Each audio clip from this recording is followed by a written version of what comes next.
मोठी बातमी, रक्त आणि पाणी एकत्र वाहू शकत नाही ना, मग रक्त आणि क्रिकेट सोबत कसं चालू शकेल? खासदार संजय राऊतांनी थेट पंतप्रधान नरेंद्र मोदींना हे सवाल उपस्थित केले. तर खासदार संजय राऊतांनी पंतप्रधान नरेंद्र मोदींना हे पत्र लिहिलेलं आहे. संजय राऊतांनी आशिया चषकात भारत पाकिस्तान हा सामना खेळवला जाणार आहे आणि याचवरून आता पंतप्रधान नरेंद्र मोदी यांना पत्र लिहिलंय.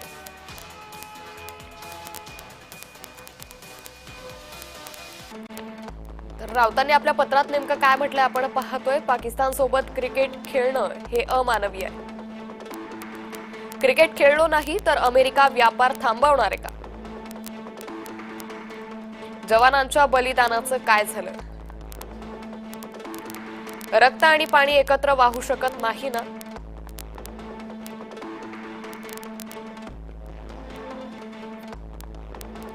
मग रक्त आणि क्रिकेट सोबत कसं चालू शकेल असा सवालही त्यांनी उपस्थित केलाय.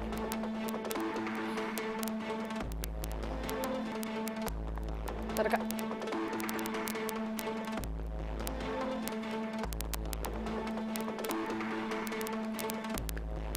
त्यामुळे खासदार संजय राऊतांनी पंतप्रधान नरेंद्र मोदी यांना हा सवाल उपस्थित झालेला आहे. त्यामुळे एकंदरीतच आता यावरती सरकारकडून काही मोठा निर्णय घेण्यात येतो का हे पाहणं महत्त्वाचं ठरेल. तर खासदार संजय राऊतांनी थेट पंतप्रधान मोदींना पत्र लिहत हा सवाल उपस्थित केला आहे.